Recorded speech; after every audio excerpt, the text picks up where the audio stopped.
Well, here to help break down these headlines is psychotherapist Dr. Robi Ludwig. Dr. Robi, always great to see you. So let's jump right in. I mean, we've talked so much about the mental health struggles young people suffer from, and a lot of that we talk about is how girls are suffering. But experts are also saying that teenage boys, the quote here is that they are disappearing from the mental health conversation, which just sounds really scary. They have these symptoms going Yes. undetected.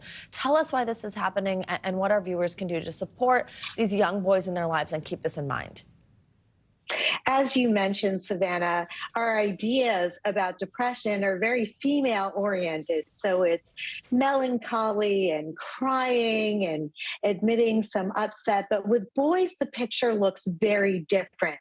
They can get irritable, easily triggered, angry, and that could be a sign that they are, in fact, battling with depression. It makes a lot of sense because when you're angry and irritable, you feel less vulnerable. And boys in our culture don't want to feel that sense of vulnerability or looking weak in any way. So this information is really, really powerful.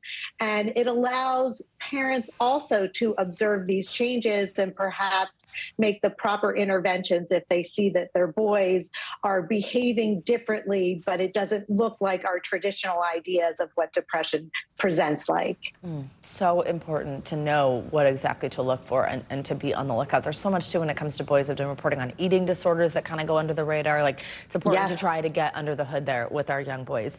Now, doctor, let's talk about workaholism. I mean, this is like, Yes. a work addiction. It's so easy to get sucked into your job. I know this firsthand, especially if you love what you do. But researchers are saying this is a problem for a lot of people. So how do you know when maybe this is going too far? Like, you think you're super passionate about your job, you love it, you feel like if you are away from it, it's going to suffer. But how do you know when maybe this is kind of like crossing a line? It's becoming something else. It's a little too much. It's not healthy for you. What can we do to kind of try to keep a healthy balance? This is a really tough one because culturally, when people work really hard, they almost have bragging rights. And this is what our idea of being successful looks like. However, if you are working round the clock, if you are preoccupied with work and it's damaging the other areas of your life, if physically you are having negative symptoms and your body is wearing down, if you don't have friendships, if you don't have connections with family, then your life might be too tilted in one direction. And we still don't really understand what causes it. Some people feel it's being parentified as a child, or maybe it's an escape from feeling depressed or anxious. But it is good to keep aware. It's about the balance. And if you are noticing that physically you're exhausted, having a hard time keeping up, sometimes we can notice these things not necessarily emotionally, but physiologically.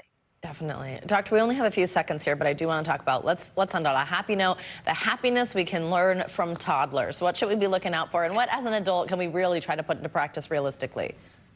Oh, God, I love this one. So toddlers are really good at positive self-talk. They're good at laughing. They're good at moving.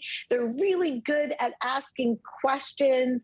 And they just are really in life. And they also like to nap, which is a good one. So research is saying if we can borrow a little bit from the toddler lifestyle and mindset, we will be in good mental health and feel a sense of emotional and physical well-being.